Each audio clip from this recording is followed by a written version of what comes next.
Hello, everyone. Welcome to Cloudy with a Chance of Dyslexia. Today's episode, we're joined by Ian Shanahan, a global technology leader whose career has spanned the world's most transformative companies, from Accenture to UiPath. There you go, bit of dyslexia there. BlackBerry and now Panama Consulting, with over 25 years' experience driving strategic alliances, intelligent automation, cloud transformation across EMEA. Ian has been at the forefront of building ecosystems that power progress. But what makes Ian stand out isn't just his technical depth or commercial insight, it's his commitment to making tech meaningful. From managing 100 million distribution networks in his early days at Fujitsu and Bell Micro products, to leading a global partner strategies for enterprise AI, automation platforms, Ian has always been focused on the bigger picture. How can technology help people thrive? So whether you're an enterprise strategist or a startup founder or someone who's curious about technology is heading, this episode will challenge you and make you think bigger, maybe act wiser and build better. So let's dive in. I'm going to ask Ian a couple of questions, and I can use Shani as well, because I know Shani of old, right? So a little bit more familiar with Ian than some of my previous calls. But today, Ian, you've had the front row seat really in technology over the last couple of decades. What does technology as a force for good personally mean to you? And when did that really start to resonate in your career? How did that change? Good question, John. So welcome, by the way, and thank you very much indeed for inviting me on. It's always good to chat tech. It's always good to catch up with an old friend. And so I'm really, really grateful for the opportunity of chewing the fat. You know what it's like when you get on something like this and gives you a chance to talk high level and talk introspectively about what you've been up to. It always gives you new ideas for the future as well. So I welcome anything like this. So thank you very much for the invite. I think only tech will save us. Okay, there's many reasons I say that, macroeconomic as well as kind of things that affect us on a day-to-day level. But I think we've got three problems which I think tech is going to help us address. Maybe four if you include the environment, but let's stick to the three that I want to talk about. So one is health and social care. Okay, so I think I read somewhere that there was working people for every old age pensioner when the welfare state was started in this country. Now I think it's something like 2 working people for every old age pensioner. So depending on what you believe, we've already got a health and a social care crisis. It's going to get worse. So we do really need technology to help us solve that problem. Second one is generally a macroeconomic point about the UK, which is the UK is lagging behind in many, many productivity metrics. We're lagging behind other countries. And we're going to need technology, automation to help us really start to get back up to the same level as other countries, but also start to outstrip our productivity performance at the moment. And then the third one is I'm a big believer in tech for societal change, it being a leveler. And I know that you and I are very interested in, neurodiversity, for instance. And I really do see AI and automation as a leveler when it comes to people who don't have traditional skills being able to have technology to augment their skill set. I also see things like social justice being improved by the opportunity that AI has given us to essentially create economic level playing field where everybody will have availability to many more resources. What's the meme I often see is an African farmer has in his pocket the same knowledge that Bill Clinton had when he was president of the United States in the mid-90s. And I think that's a brilliant way to look at it, right? I read another statistic that once mobile phones get to $9 and I bring another billion people into education in the world. I think that's amazing. And I think we should embrace this. And at the moment, you and I hear a lot of negative feedback about technology and the changes it's forcing on people. We do see some of the downside of, social interaction sometimes suffering from extra technology. But for the most part, we desperately need technology to help us and to take us through what's going to happen to this, to society in the next 50 and 100 years as we start to live longer. Yeah, I mean, that's a really interesting factor in terms of the longer, I think technology is going to enable people to live considerably longer lives, Ian. You're absolutely right. Unfortunately, we'll probably miss the boat, pal. But, I think for our children's sake, really, and our children's children, there is going to be this gap, and that gap's going to continue to get bigger as people live longer and longer and longer. And there's some challenges there in society. That's really, really interesting that it's a topic that you covered. Every generation in the Western world lives 10 years longer, John. So we think, our grandparents, my grandmother lived to 85, so I live to 85. No, if your grandmother lived to 85, you'll live to 105, okay? Well, actually, Ian, one of the stats that I've always told my wife is this, right? That on average, globally as well, women live 5 years longer than men, right? And that's a really strange statistic, but there could be a number of factors behind it, but I just think it's probably we drink too much beer, maybe. What do you think? Anyway. Well, I mean, I think men do, you're right. I think men do have unhealthier pursuits. I think also men do more foolhardy things, particularly when they're younger. But I think also you have to attribute that to more manual labour, right? Jobs that traditionally have been more, men have been, have done more manually based jobs. And that is changing and will continue to change. That probably that 5-year gap will probably reduce in time. Yeah. It's interesting though. It's such a consistent statistic across the world that even in a developed country, you'd expect that manual labour thing not to be so much of an impact. Anyway, that's an aside. But it's a fair point. Yeah. I wonder if I don't want to go down this rat hole, but I wonder if it's a kind of a general average, because, like I say, men do a lot of foolhardy things as teenagers. Men predominantly go to war more than women, etc., etc. So I wonder if it's just an average over the course of a lifetime. Once you get past 50, do women live longer than men? Well, let's pause for reflection there. That was really interesting what you said about the 4 different areas you wanted to focus on, but I wanted to sort of take a bit of a step back and think about your time and also go into some of your history in terms of the great organisations that you've worked through, UiPath, and now to obviously where you're working today at Panama. But you've worked for organisations that drive AI and automation at scale. So how do you ensure those solutions create more opportunity than disruption, and how do you look at the world like that? It's just be interesting to understand that, Ian. Yeah, I mean, look, from day one at UiPath, I was lucky enough to be one of the earlier people at UiPath, I have to say, and they ended up being the market leader, as you know, in robotic process automation, and now I'm sure they're the leader in agentic AI. It was always about how technology would make workers' lives better. It wasn't about replacing workers. It was about augmenting workers. Okay. Human in the loop was always a very, very important message. The whole idea of UiPath and robotic process automation more generally, and hopefully agentic AI as we go forward, is going to be how it takes away the jobs we don't like as people, as workers. There's a lot of admin associated with our job, and there's a lot of cool bits to say with our job, isn't there, John? And actually it's the admin stuff that really, I think, gets you down. And I think the fact that we can start to bring AI and automation into our job roles on a daily basis to take away the less exciting and less productive parts of our jobs, I think that can only be a good thing. And I think firstly, at a very fundamental level, the mission of AI and automation shouldn't be to replace Homo sapiens. It should be to actually make their lives more, their working lives more enjoyable and more productive. Yeah. I would also say, as people start to use more technology and become more au fait with technology, they upskill. Okay. I think that's very good for their personal development, and it's very good for their career development in many, many ways as well. I also see automation and AI bringing much more inclusive workflows in as well. Okay. Automation tools with accessibility features, for instance, and I know this is something like, say, you and I are very interested in, which is neurodiversity, has really empowered diverse workforces as well, and sort of fostered a more equitable economic participation from people who didn't have, who do have learning difficulties, for instance. We really shouldn't start from a starting point of AI is going to take your job. We really should start from a starting point of AI is going to make your job more fun, more rewarding, more productive. Therefore, it's going to protect your job.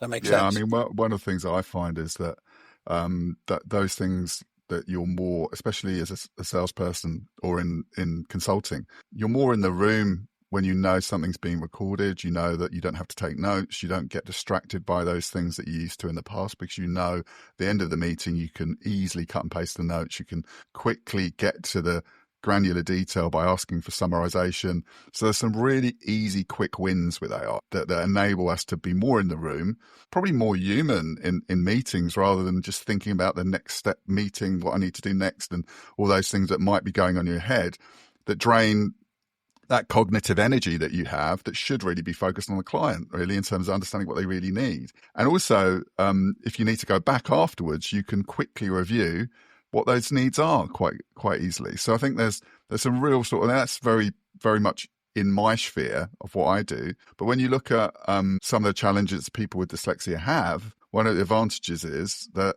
it takes that cognitive load away, which people with dyslexia do have. And that's probably, very aligned to neurodiversity as a whole as well, in terms of reducing that cognitive load. So they can think more clearly, they can be in the room. So I'd say... I love that point. I love that point about being in the room, because you're right.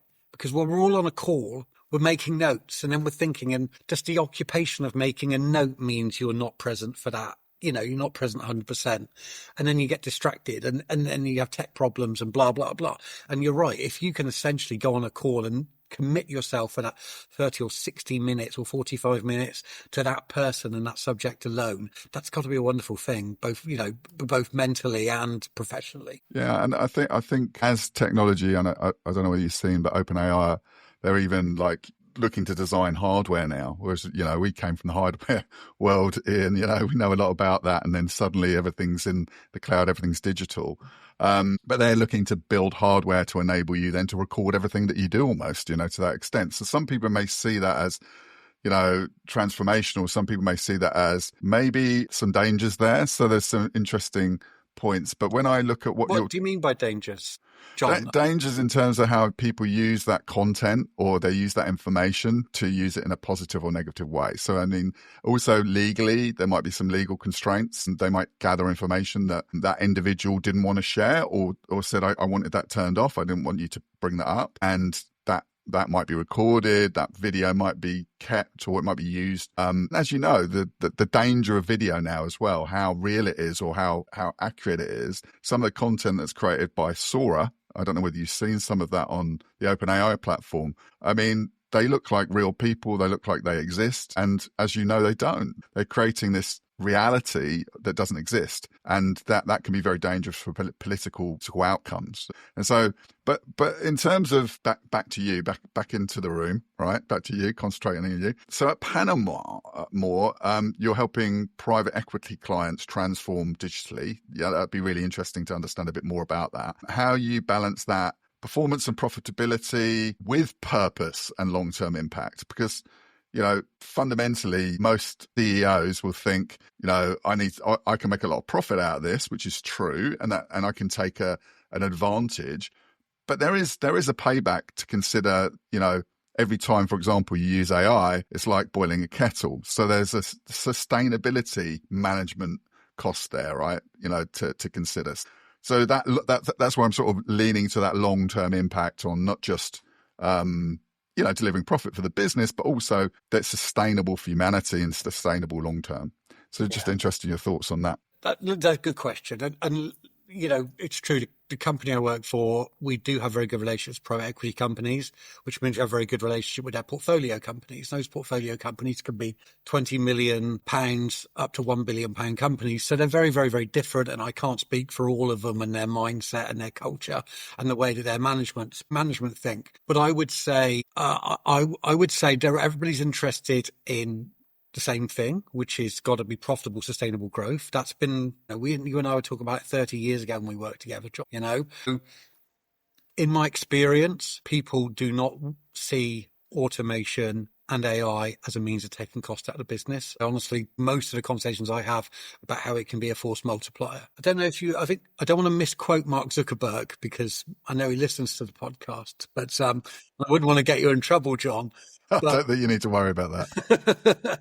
I think I read somewhere that he said something like, I've just found out that out of 100 of my developers, 95% of their job can be done by ChatGPT. And so my investors now want me to fire 95 developers. But actually, the way I see it is I've now got 1,000 developers. And I think that's great. All right. I think that's wonderful, which is, instead of looking at the cost savings that can be made around AI and automation. Let's look at how businesses can use that as a force multiplier. And I would say the vast majority of conversations I have around AI and automation are on that basis. This is not me just being altruistic or idealistic myself. Genuinely, it's how the C-suite think ordinarily, which is how can I deploy people into more valuable roles? How can I deploy people into more meaningful and successful work by the use of automation and AI? So I would say I sleep perfectly well at night knowing I'm actually making people's jobs more safe and more secure and delivering more value to shareholders and allowing, investment and innovation to thrive in this country and for our clients, because actually AI and automation is actually making them more productive. Does that make sense? And I'd say as well, Ian, on the same point, one of my thoughts is, I heard a podcast the other day and they were talking about it affecting your cognitive thought process. But I find I actually go deeper into a subject using AI than I might not have done historically, right? So I'll dive more deep into an understanding of something because I'm using AI and it's answering quite a few of my questions. And then I'm going, oh, that's really interesting. Tell me more. So I think as an educational tool, you're going to learn quicker. And also you can almost design it to how you learn too, so there's the thing is there's a lot of media sort of suggesting all the negative connotations of using this technology and that will always happen. But some of the outcomes that are starting to come are incredible for society. The fact that we can start. What you mean by that, John? Because I think I know what I mean by it. But I mean, so let me give you an example. Let me answer your question for you, and then actually, it's interesting to hear what you've got to say. So if I go and see a company and say, I can save you 40% of your costs in this department. Honestly, the first place they go isn't, I can fire 40% of the people in that department. The first place they go is, that's amazing. We will keep the team as is.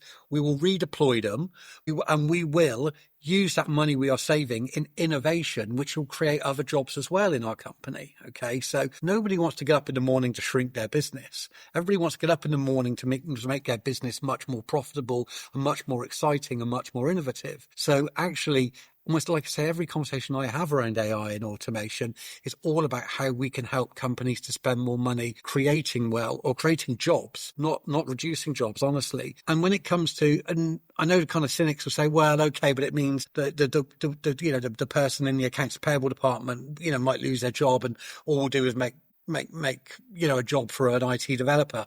Honestly, that in my experience, it doesn't work like that at all. Actually, the most successful AI and automation projects are where people have been upskilled, where people have had skills, given to them, and where the change management has allowed those people to actually grow into the new roles with the new technology.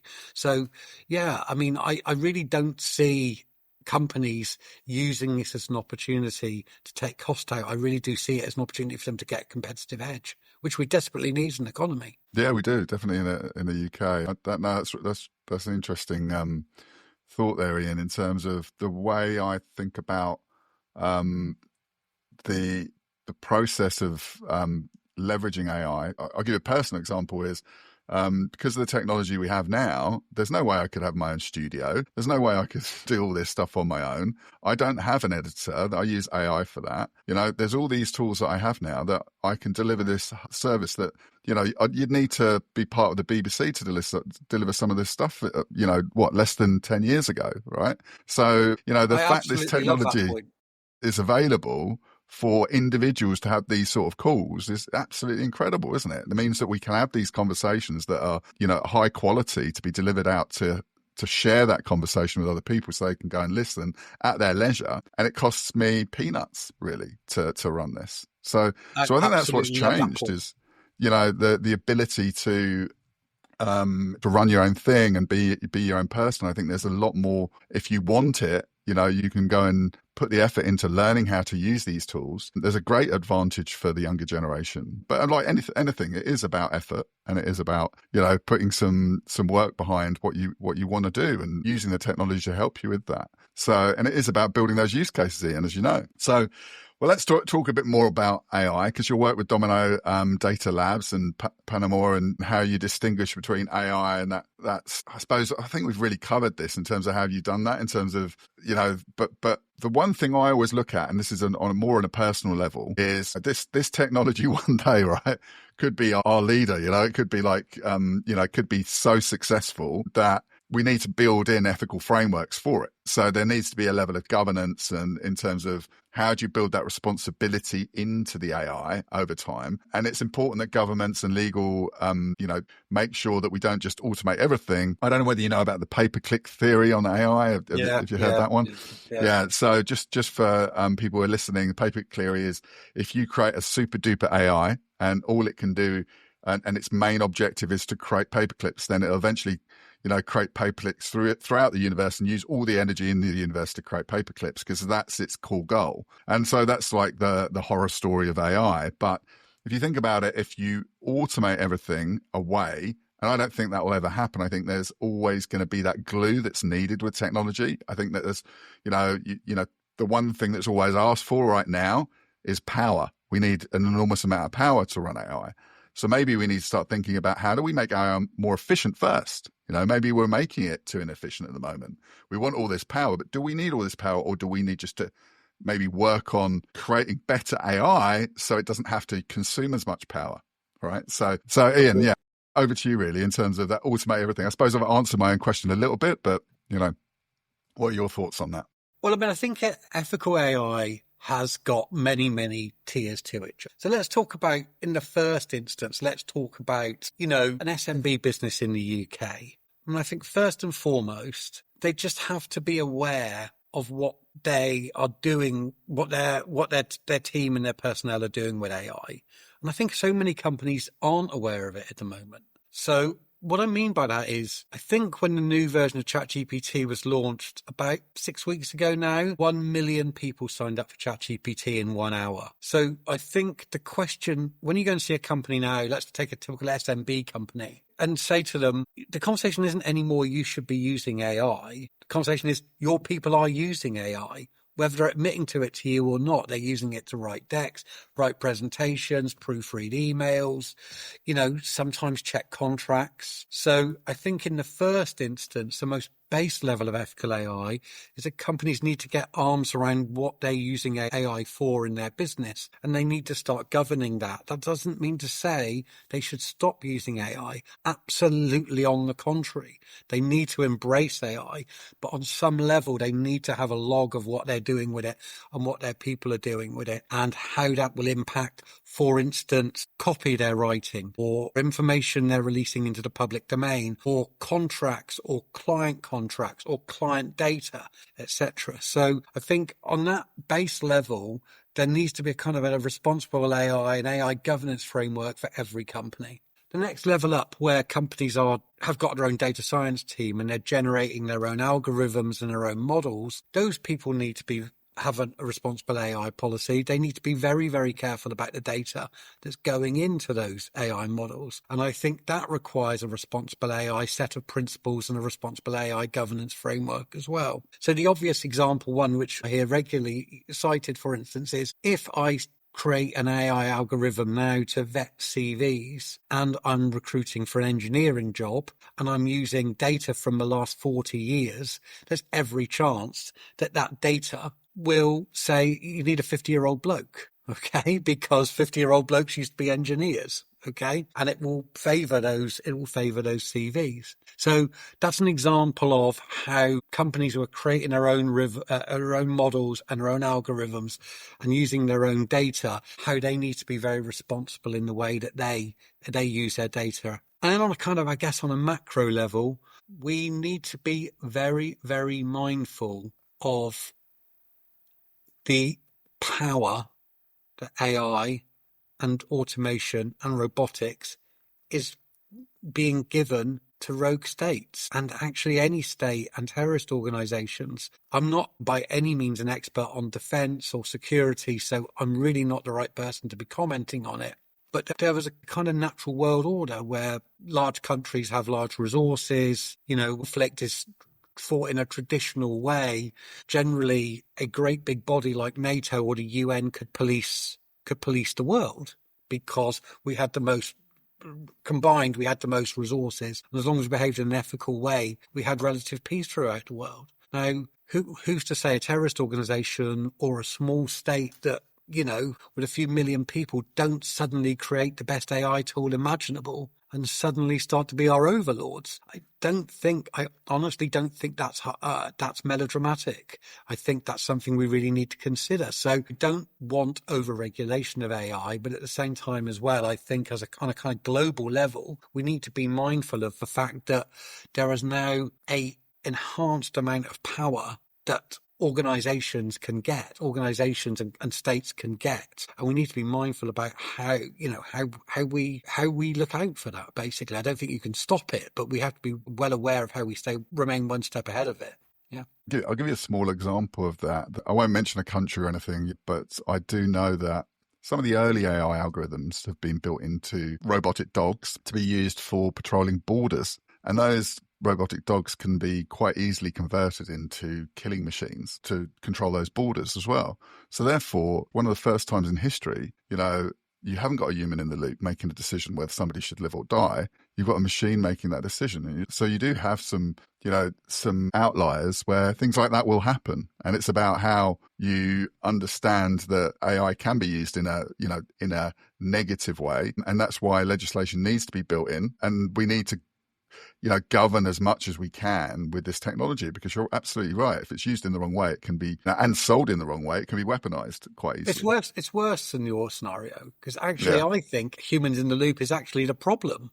I think if you've got bad actors, they could make that robot dog that you've just suggested do bad things. And so I don't think it's necessarily AI going back to your original point, and I'm sorry it's been such a long-winded answer. I don't think it's AI taking over the world which is the problem.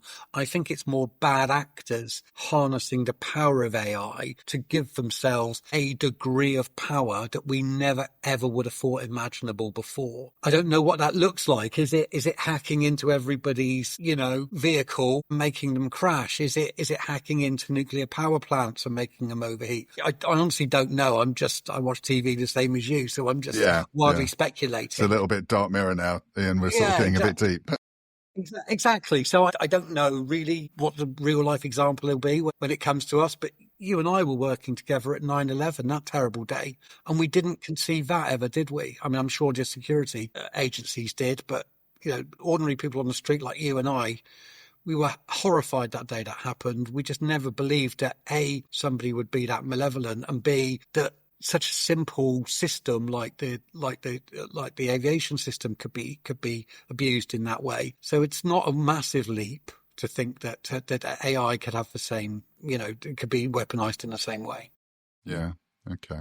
Well, again, if we take a little bit of step back and try and look at the positive outcomes that we could get, you're absolutely right. And that's why it is important to make sure legal and frameworks are put in place, especially where we own that technology, or we make sure that governance is put in place for those large organizations that are creating all this opportunity for organizations globally. So that there is a level of regulation put in.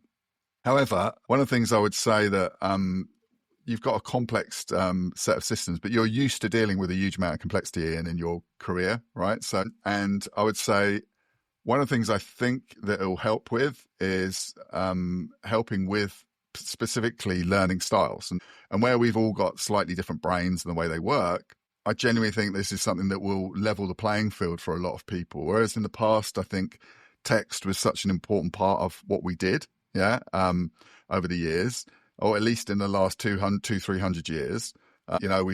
We've had points in history that have been impacted by books, whether it be a religious book, whether it be a book about witches, whether it be, our society has that huge impact based on decisions made by the owners of those books being delivered, in terms of whether that communication is specifically consistent to a religion or to a way of thinking. And the example would be The Power of the Witch would be one, in terms of the Hammer of the Witch that made a huge impact on European society for about 200 years. And then, the sort of four the 3 or 4 core religions globally and how that's impacted society. So if you think about AI, how that can actually help people that are different, and have different ways of thinking, no longer is text the biggest challenge for people to learn. What it allows people to do is actually speak, and communicate in a different way, and that information still be added into society. I think that's what's really, for me, from probably more of a talking communicator than somebody that's good at written, and that's what the main challenge is with dyslexia. I think that's a massive shift, but it obviously hasn't shifted across the complexities of an organization, because most organizations are still very text-led, right, in terms of how they go to market, how they capture information. But I think AI will really start to change that in terms of how that's built into ecosystems as we use more systems of change. What are your thoughts on that in terms of how that starts to translate? Because you've worked for so many different organizations, and you know how change takes a long time, right? And AI is maybe speeding that up. And sometimes maybe you need to put the brakes on a little bit as you go around the corners, right? As it gets more complicated. So interested to get your view on that. Yeah, various points you brought up there, all excellent. And I mean, first things first, having said that, I just want to really make an adjunct to my last point, which is computers are often in the hands of the wrong people, but we always manage to stay one step ahead. There are thousands, hundreds, if not thousands of people trying to access your bank account at the moment, John. But you've got security software, and Barclays have got security software. So we're keeping one step ahead of them for the most part. You mentioned the worry of deep fakes earlier. I'm paraphrasing, but you mentioned deep fakes earlier on. We will have a watermark system. We will have software that will tell us when it's a real person and when it's a fake. In the same way as we've just about stayed one step ahead of the hackers when it comes to security software, we'll stay just about one step ahead of everybody else. I'm confident of that. I think that's what we do. So I don't want to be doom and gloom about how AI will just be weaponized by bad people, because I think for the most part we'll stay ahead of it like we do at the moment. My daughter's got a developmental coordination disorder, picking up on your other point, and I look at the world of work she's just gone into in the next, she says she's just started an apprenticeship in early years education. She's finished her A-level. She's had an EPQ on whether mainstream education is suitable for neurodiverse students, and now she's just gone into early years education. And I look at the world of work she's coming into, and I am nothing other than totally optimistic for her prospects and for the world of work she's walking into. Let me take a step back. One of my hobby horses, or one of my concerns about AI and the narrative around AI, is it's often driven by the media. Still, a lot of us still consume a lot of legacy media. Even the newspapers, the television. Even if we don't, we're reading social media, where an awful lot of the input to that comes from traditional mainstream media companies. I listen to a lot of podcasts. The people on those podcasts are generally pundits, people in the media, TV presenters, journalists, whatever. And I'm not knocking those people. They are wonderful people, but they have got so much to lose from what's going to happen with AI.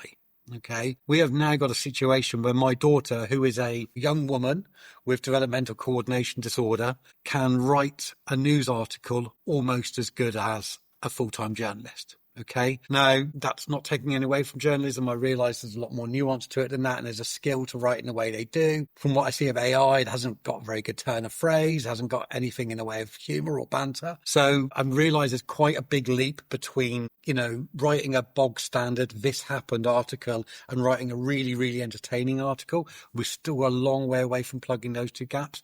But when it comes to actually just reporting on the simple facts of a story, someone like my daughter, who grew up with neurodiversity issues, has now got an opportunity to come across as well as a highly trained journalist. And I think that's absolutely magnificent. And that's why I think there's a lot of negative narrative around AI, is because actually an awful lot of the people whose job it is to report on it have actually got the most to lose from it, which is the gap between highly educated, highly literate, highly articulate people and people who have struggled in that area up to now, even though they are just as creative and just as interesting and just as intelligent. It's starting to be brought together by AI.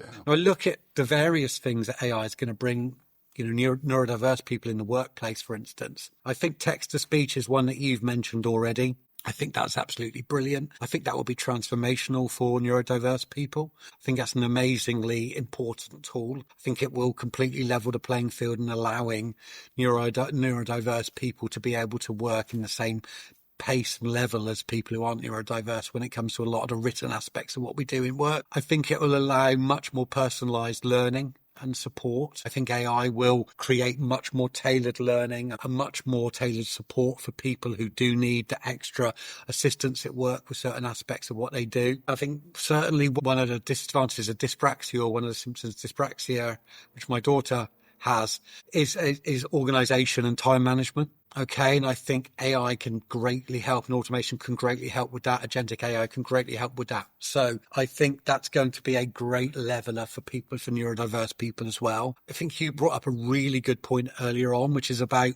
cognitive overload. Okay, I think certainly my daughter really struggles with cognitive overload, and I think AI will sort of simplify the information process, summarize long text, help create visuals. I mean, my boss did something really smart at the weekend. He wants us all to attend a meeting tomorrow afternoon, funnily enough, about AI. So rather than send us a long email, guess what? He sent us a 5-minute podcast. He got it uploaded in Notebook LM. It took him a lot shorter time than it would have taken to listen to write the email. And we all listened to it this morning when we were loading the dishwasher or taking the dog for a walk or driving to the office. And we all are now fully briefed on that. And I think that's wonderful. Okay. I think it's empowering independence and confidence. I really do think that kind of simplifying basic tasks like note reading, that sort of thing, it's actually reducing the need for external support for neurodiverse people. And I think it's greatly enhancing workplace inclusion. I think it's allowing neurodiverse people to perform tasks they weren't performing before. So I think it's nothing other than great news for people who are neurodiverse. I think it's very, very important that we continue to manage the messaging around AI, that it is a force for good, and automation, it is a force for good. My concern is there's so much negative press around AI and automation, really led by people who I think are protecting their own living at the moment, that actually it worries me that we will end up moving slower than actually what we're capable of at the moment. I saw a brilliant stat the other day, which is, and I should say this was before the terrible things that are happening in the Middle East at the moment, that more people were killed 2 or 3 years ago in car accidents than were killed in world wars, or killed in wars, even civil wars. And we are very near having automated cars, almost completely, if not completely, eradicating car accidents and people being killed on the roads. Now, when you and I were growing up, John, people said their wildest dream, the thing they dreamt of most in the world, was they would bring world peace. All right? It said, it's a thing you want more than anything. So we want world peace. We want nobody to be dying in conflict. We've actually got the ability to do the equivalent of that. By automating driving, we've got the equivalent of bringing world peace. And I think that's amazing. But there are so many vested interests and regulations to try and stop us getting automated vehicles. It worries me that we'll be 10, 20 years later than we really need to be in creating that technological advancement. So that's what I mean by the fact that hopefully people power will help us bring through the change, because I think it will be really, really great for instance, neurodiverse people. For instance, people who do not have the same resources that the wealthier nations and the wealthier companies and the wealthier people have, because cloud and AI and automation and low code, LLMs and automation and whatever will actually allow those people to be able to do things they currently don't have the resources to do. I thought you made a really good point earlier on about the recording studio you're in at the moment, that you needed to be a £1 billion corporation to do what we're doing today, 15 years ago. I saw a documentary at the weekend and somebody was talking about a news story from 2002. And they recorded an interview for this news story in 2000, and they were in Japan. And they're in a far-flung part of Japan. This is Japan, not developing world. They're in Japan. They had to wait 2 days for that tape or whatever it was to be sent on an aeroplane to Tokyo, where they had the right machine to then send it back to Ireland so they could watch it in Ireland 3 days later. I mean, good Lord. When you think now, it's incredible, any 14-year-old can do that on their phone in seconds. And isn't that amazing? Yeah. One of the things I think, and just really topping up, putting the cherry on your point, is that I'll give you an example. My wife will not watch a French film if it's dubbed badly, or she doesn't like to watch a program if the dubbing is poor. But what it does allow us to do is watch more international films once that dubbing is fixed. 'Cause some of that dubbing with movies and things is awful, but now it's really good. They've just launched some new technology that pretty much you couldn't tell. They can even change facial features, so they can rerun old films and give us access to movies and completely turn that voice into a localized English voice or English accent if needed, right? So there's all these new changes that can be adopted, which will maybe give us a better way of understanding cultures, different people's cultures. Maybe the future looks bright in certain areas if it's used in the right way, for us to become more human, actually, I would say. And I think one of the things I would love AI to do is actually make us better humans, because where we've come from historically, the reason we're so successful as human beings is of collaboration. Over the years, the reason that the humanity has, if you compare us to, say, a dog or any other animal on the planet, really, the reason that we've grown so quickly and been so successful, which we have, is because we collaborate, and we can collaborate on a global scale now, whereas before it was local scales or it was like a regional. And you can see the marks on our land in terms of where conflict was, and sometimes as we grew. And now, where never before we could have this, almost this global reach where we can speak the same language too. It's an incredible advancement if we can use it in the right way to actually, be better, a better version of ourselves. Now, as you know, that doesn't always happen, and we're not always the better version of ourselves. And there's certain characters that are going, probably going all around social media right now and leveraging it in the wrong way to get their name out there. And I'm not even going to mention the individual's name, but most people on this podcast will probably know who I'm talking about in terms of, he's currently the American president, right? So, that people use it in the wrong way too. So to benefit their own. But democratization, it's got to be the upside, right, of the internet age. I agree with you. It has given a platform to some pretty unpleasant people, but I don't think the world was better off when a few press oligarchs got to decide what we read and what we believed either, right? So at least this has given us, it's given us enough diversity of thought for us to formulate our own opinions. And I'm very much a big fan of the view that if people do say idiotic things like, I don't know, I don't want to pick on anybody. Let's say some rather more out there conspiracy theories that you read every day on social media. I think it's great that you get them out there, because I think, diversity of thought and freedom of speech is a basic human right. But even then, you have to see that some people are idiots. All right, because what they want is for you to ban them, so they can say, "Oh, I told you we were onto something. I told you there was chemtrails or the vaccine was wrong or whatever." Because why have they banned me from saying it? Right. So actually, you need to encourage people to have all that freedom of speech as much as within reason. We shouldn't break the law, but within reason, we should be encouraging people to get their stupid ideas out in the open, right? Because then we can appraise them on them. And again, back to the collaboration and communication, you do need everybody to have the right to be heard, and whether that idea is stupid or not, Ian, then society decides based on, that looks like a stupid idea.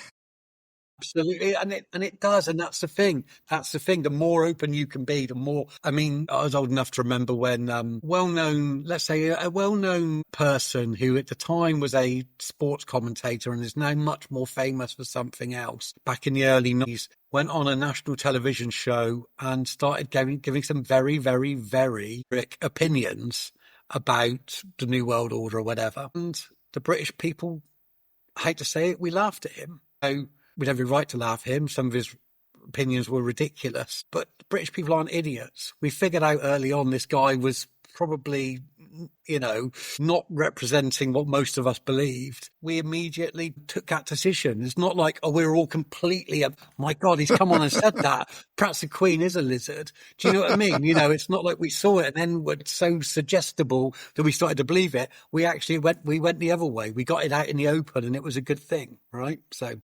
Yeah. So I mean, in terms of, if you were looking at the really good things, right? So the clearest potential for real good in the next 5 to 10 years, right?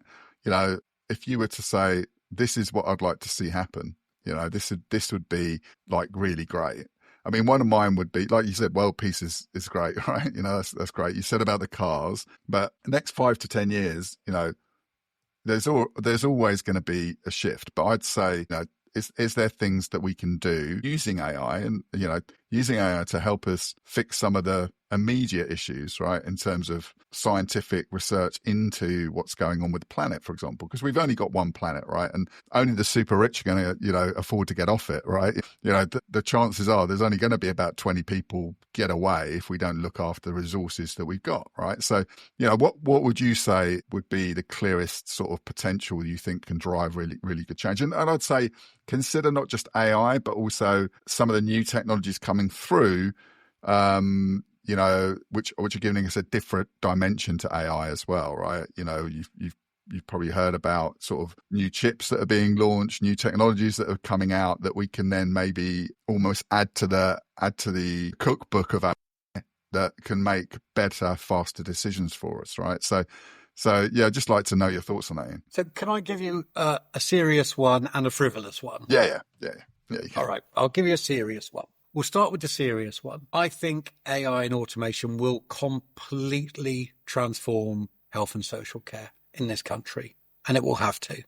Okay? We have got a big problem with the NHS, and it's a good problem to have, which is we're living longer. But we all want to retire at the same age as well. In fact, we want to retire earlier, all right? Most of my friends, I realise I'm lucky, I'm privileged, exist in a reasonably middle-class social group, with, where people have done mostly white-collar jobs all their lives. I don't know anybody who's going to work past 60, and yet we're all going to live to 100 or 90 or statistically 85, our generation, but quite likely more than that. So we've got a big problem with health and social care. The last, I think 3 out of the last 5 visits I've paid to my GP, I did it over the phone. Okay, I did it on this. All right. He said, I can't fit you in today, but we can do a call at 11 o'clock if you want. And I did a call at 11 o'clock and I showed him my swollen ankle or something. And he said, I think it's this. And go down to the end to get your antibiotics and boots. And we had a chat and that was it.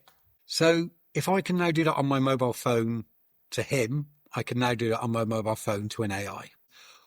4 out of 5 visits to the doctor I think we'll be doing on this within 5 to 10 years. And I think that will completely transform it. And maybe we'll hold this up to our chest, or maybe we'll bleed on it, or maybe we'll urinate on it. I don't know what it is we'll do, but it'll be something like this we carry around in our pocket, and it will take out 4 to 5 visits to a doctor. Okay. I have an acquaintance whose son has a really serious case of diabetes, alas, and the son has a implant which now reads all his vital signs constantly. And the dad took a call in the middle of the night from his grandmother who was babysitting him and said, this poor chap, he's not himself. Can you check him out? And he went on his mobile phone and he said, it's okay. It's this and this. This is not a trip to the doctor, but thank you for letting me know. Okay. And I thought that was amazing. I mean, it saved that trip to the doctor. I mean, it saved all that stress and everything else for that family, thank goodness. But also it saved that trip to the doctor. And I suspect we will get to that stage sooner or later. Doctors, and I really, really, really don't want to say anything that sounds like I'm denigrating doctors or cheapening what they do or reducing what they do. All right. But if an awful lot of what they do is essentially a law of probability thing, this is wrong with you, therefore 85% chance it's this, therefore 85% chance these pills will clear it up. If that's really what they're doing the vast majority of the time, then there's every chance that AI and automation can probably replace that task. I think this will allow us to retire at 60 like we want to do. It can allow us to live to 100, and it will mean we won't have this massive wholesale kind of inertia or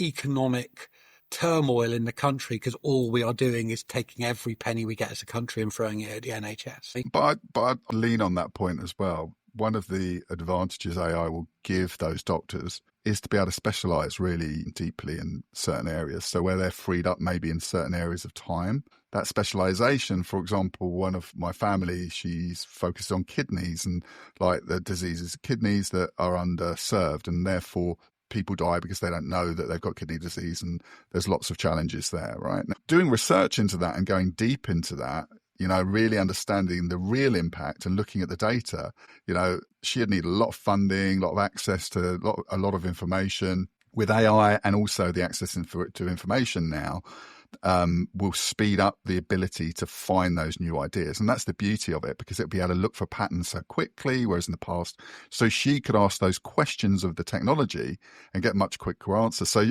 I'm really sort of just layering your point, really, Ian. It's going to shift people into different roles, really. That's all that's going to happen. So doctors that are really bright, they're maybe general practitioners traditionally. They can start shifting and focusing, knowing that they've got that backup from AI to something that they're more interested in. Maybe that makes them feel better because I don't know, their mother died of kidney disease or something, and they want to focus on that. Moving into a research role rather than a kind of operational role. Yeah, fair point. Yeah, really, really, really good point. And so I think health and social care is the thing that will transform. I think, I don't want to get too Black Mirror, but I think physical robots will start to be able to be perfectly capable carers within 10 years as well. When I see what, Elon Musk and other people are creating in terms of physical robots, I think that will take an awful lot of stress away from social care. On a more basic level with social care, I think we could well move to an almost like an Uber type model as well. Certain people have got time, certain people need social care, and I think we will be better at linking those two people. So, for instance, we're the main carer for my father-in-law at the moment. He's 85 years old, and we wouldn't want to, he's just about well enough that we could go on holiday for 2 weeks. We wouldn't leave him much longer than that. But if we could just go on an app like Uber and say, hey, can somebody come round for an hour every day for the next 2 weeks and call into this address and make sure this person is up and not fallen down and make sure he's got food in the fridge and whatever. It doesn't have to be a trained nurse. It could just be a person with my skill set, right? And I bet you there are people within my postcode who would really appreciate £20 a day to do that. So Ian, that's really interesting you said that, because one of the companies I was working with before this, and I'll just give you a story about it. My wife's mother, she's passed now, but she was looked after by a company that used to go in and used to sort out her frozen food. And they managed her frozen food. And their service was excellent. My daughter always said, this company just did a great job. And I won't mention on the podcast because, it would be maybe unfair, right? Might be seen the wrong way. So I'll just talk about what the organisation did. But the guy that used to come in, my mother-in-law, she got seen by us every week, and we'd check in on her, make sure she was okay. She had her own little place, but he used to come in once a week as well, and he gave her that almost like he was very friendly to her. He was changing over the food she didn't like and taking that out. And to me, I thought, do you know what? Those guys, they could actually deliver another service, right? Because they've got these, and potentially pay these people a bit more, right? It's like actually elevate these individuals to be part of that caring community, because they're doing it anyway. They're actually doing that job. And so there's an opportunity, I think, for organizations that don't see themselves as part of that process can actually step in and take additional services that weren't maybe considered before, doing it anyway. It's really strange. So it's a retraining, realignment, but a great opportunity, I think, for those food services organizations to take a... Matching buyers and sellers of those skills as ever, which is what the internet does absolutely best. And if you said it 30 years ago, say, nowhere in the world will I let some stranger in my house, but now we've got Airbnb and now we've got Uber, which is just essentially amateurs who you employ via an app, right? So I don't believe that anymore, that people wouldn't have that trust, because we've already got the sharing economy, Yeah, no, I love that. Go on, Ian, sorry. I said I'd give you a more frivolous one. Yes, please. All right, here we go then. Here's my pitch. If anybody's listening, right? So $6 million I'm old man. enough to remember we only had three channels in this country, and then we had 4, and then we had 5, and that was in the mid-80s. We had 4 channels, And then by the mid-90s, we had something called Sky TV, and I could go on and get a load more channels and watch a football, and that was great. And then by the 2000s, we had Freeview, and we had all these more channels.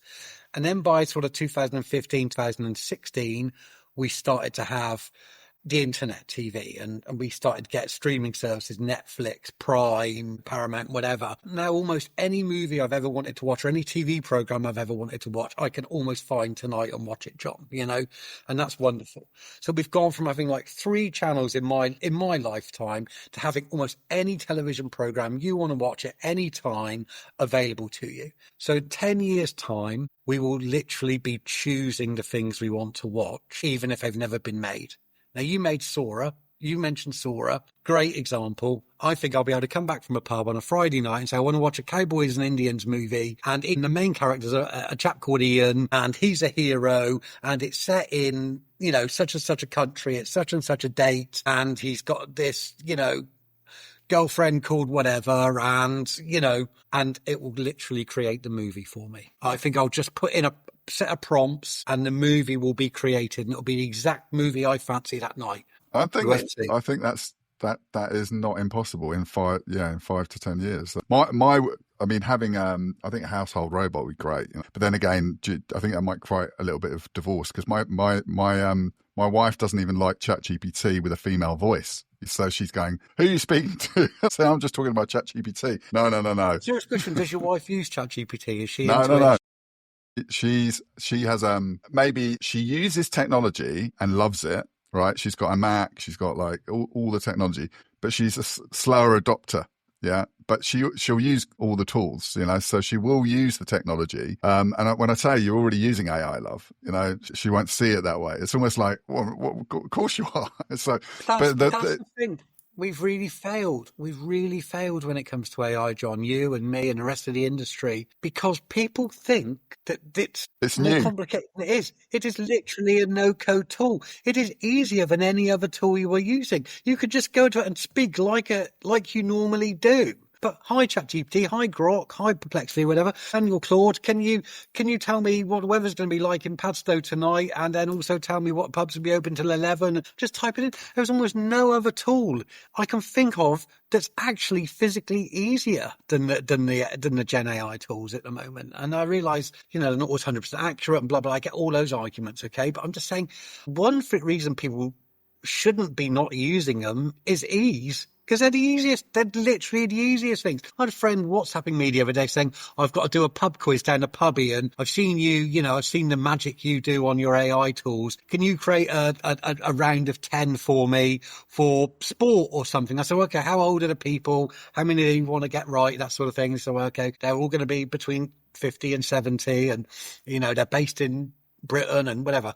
So I create this, I just type in ChatGPT, can you write me 10 questions and answers for a pub quiz based on sport, 10 questions, 10 answers, audience between 50 and 70 years old, 7 to 8 out of 10 type difficulty. And it came back in a second and did it. And I sent it on to him. And he said, that's amazing. That's magic. How on earth do you know how to do that? And I said, mate, you using WhatsApp, which was actually harder than what I just did. You figuring out how to get hold of me on WhatsApp was harder than that. So that's not a criticism of that individual, by the way, but it goes to show what a bad job we are doing at kind of conveying to people how easy these tools are, how good the UI is of these tools, right? Yeah, I mean, even for this session, you sent me a message this morning saying, John, I don't know where you put the questions today, so I can review them before we have a session. I've already written a GPT in ChatGPT for the podcast, and so all I need to do is put the link from something like your LinkedIn profile, and then maybe a few cuts from that LinkedIn profile, and then it will create me 14 questions that all I have to do is cut and paste them to you.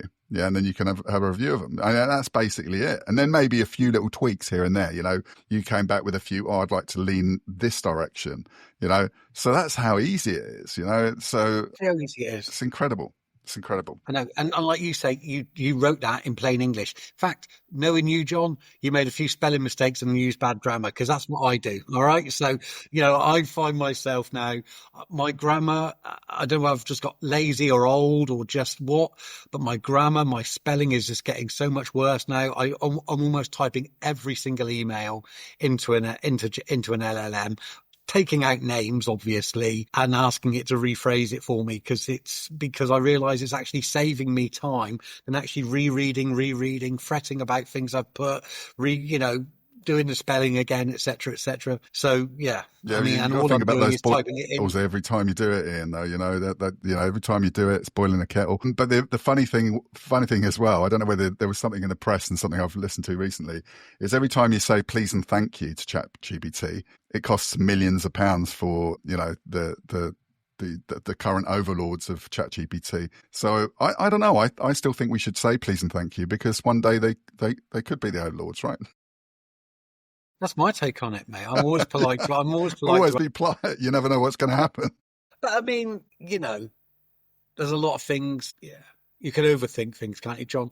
You mentioned the environment, and honestly, the environment is really, really not my strong suit. That's not to say I'm not interested. I really am interested. I'm really interested in renewables and the technological advancements and the kind of geopolitical impact of us, being able to do away with oil and countries with lots of sun suddenly being the richest countries in the world. And, I just think, the societal and geopolitical change it's going to bring is fascinating. Really interested in technology for environmental change. But my gut feel tells me we are just generally drifting in the right direction. We are creating more renewables. We are bringing the price down of renewables. We're creating the right incentives to do renewables. I used to, on a Saturday, when I was a let's say before my children came along, go out on a Saturday morning and spend £50 on CDs, books, VDs, and now it's all comes through this. I don't have this. Just does the job of my alarm clock. It does the job of my phone.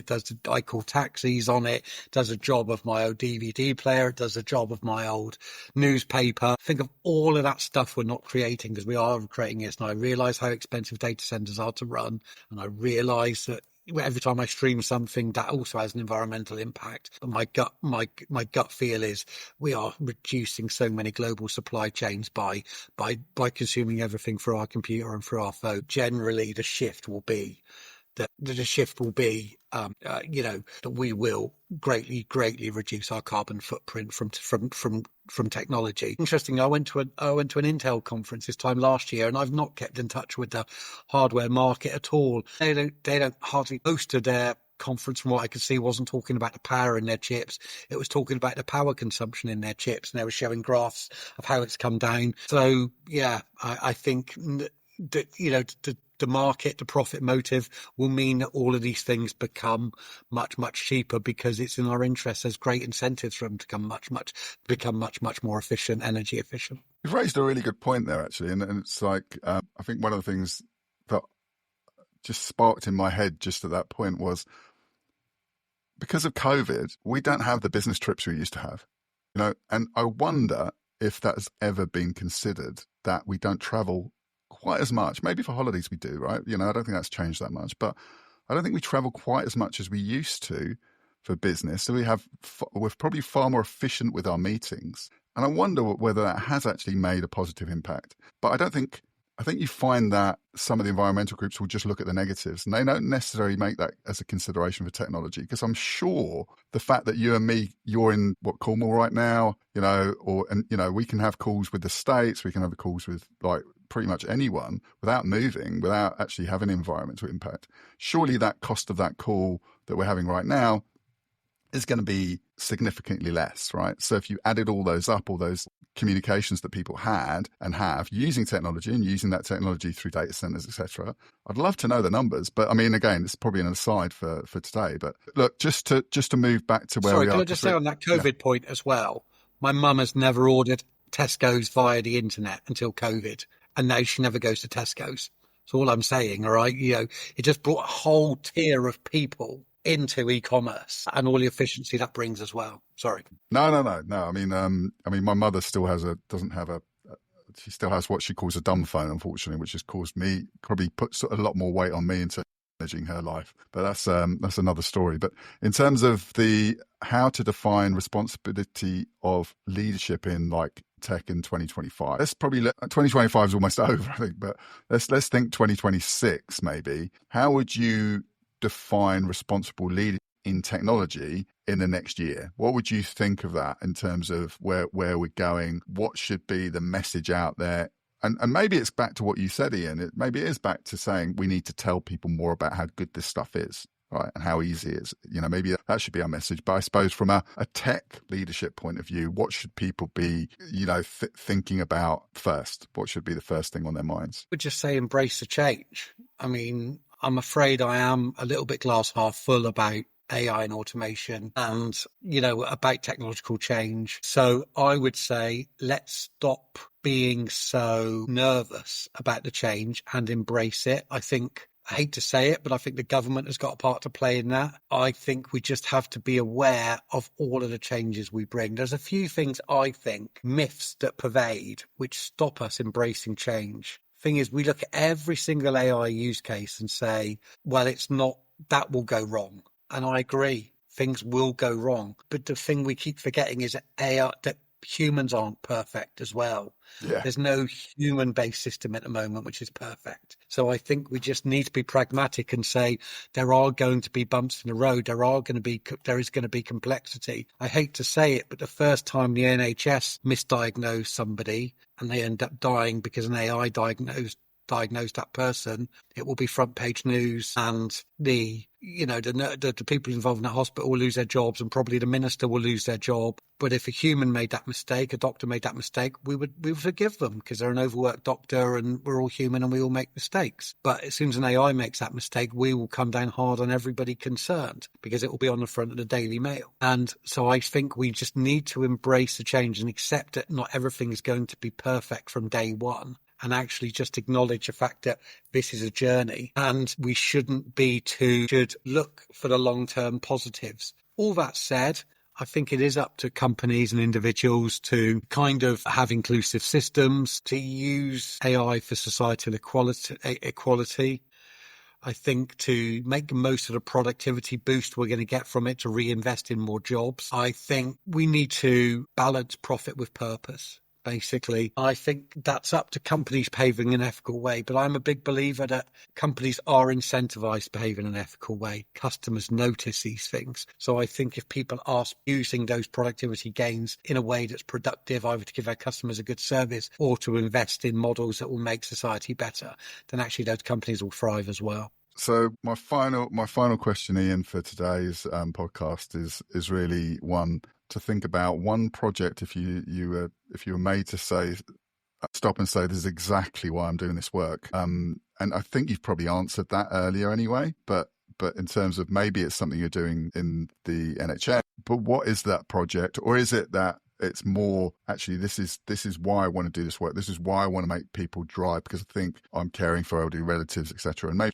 that's a big driver for you right now. So just interested to know exactly why I'm doing this work. Slightly turn the question on its head. So one of the things I feel very strongly about is social mobility. Okay. I'm not a big believer in ultimate equality. I think to some degree it's up to humans what they do with the opportunity they're given. All right. And everybody wants the same thing. So I don't think necessarily everything will end up being equitable, but everybody should have the same opportunity from day one. I'm a big believer in social mobility. I was involved in a charity called Career Ready for many years, which helped children often from more deprived areas of Great Britain to receive opportunities through the world of work and through mentoring, internships and other professional insets that people in good careers like you and I could help these children, these students achieve great opportunity through better interaction. One of the things I know, John, is that your kids, my kids, will have a better opportunity than many other kids coming to this country just through networks, just through network effect. You know people, I know people. So one of the things I feel very strongly about, therefore, is social mobility. And one of the things I'm most proud of is that I've been a champion of technological change to the children I've mentored, to the students I've mentored. So let me tell you a small story on that. I once gave a presentation about when we moved from horse-drawn carts to cars. And we moved from horse-drawn carts to cars, there was a massive moral panic. People thought the economy was going to grind to a halt. Horses are very labour intensive. They need to be shod. They need vets. They need livery. They need to be looked after. Saddles. People made saddles. People made carts. People cleaned up poo from the street because horses created so much of it, etc., etc. And then we got cars, and everyone thought, oh my God, the economy is going to come to an end. But before you knew it, we had a car building industry. And then we had, a road building industry, and we had people who made tyres and looked after cars and maintained cars. And a tourist industry was created because we could all now get to places, and so on and so on. You'd be surprised how nervous Gen Z are of AI. They think they're not going to have a job. They think they're not going to have a job. They think societal ruin is coming. Okay. And one of the things I'm most proud of was actually through my work with Career Ready, a social mobility charity, was actually to go and tell children, you really haven't got anything to worry about here. There will be just as many jobs. The vacuum will get filled. There will be more exciting jobs. There'll be higher value jobs. What you need to do is embrace the opportunity and see it for what it is. So I wouldn't say it's any particular project I've delivered that I'm most proud of, but I think what I am most proud of is hopefully my contribution to the social mobility charity to say, actually, to try and make sure that the Gen Z and the workers of tomorrow are actually being at the forefront of the change and not fearing that change, John. Yeah, that's a great finishing sort of discussion point that could go on forever, and we could talk about it for a long time, because I'm very much bought into helping the next generation, particularly when Jamie Oliver mentioned, 50% of dyslexics in deprived areas end up in prison. And so there's that shift to help those individuals as quickly as possible, help those families is really important to me, because I think there's a great opportunity to help drive that change and use technology to help those individuals. So the more that we can sort of use forums like this, that any kid can listen to our conversation, they might get some value from it, right? And they can listen to it on Spotify, and it can be out there. Knowing that two white, old, 50-odd-year-old men are chatting may not be that attractive. However, I just think that at least that content's out there and it's available and it's free. It doesn't cost anything. Exactly. Anyway, look, thanks very much, Ian, for coming and spending your time on Cloudy with a Chance to Dyslexia. I think we've raised some really good points today. I think it's going to be a great addition to the podcast. I'm going to bring on a lot more people. Hopefully one day we'll get Jamie Oliver on, but that might take a little while. Probably 50th or 60th episode by then. But thank you very much for spending your time and giving your opinion on things. I think it's going to be really useful. It's going to be a great additional episode. So thank you. I much appreciate it. John, absolute pleasure. Thank you very much for inviting me.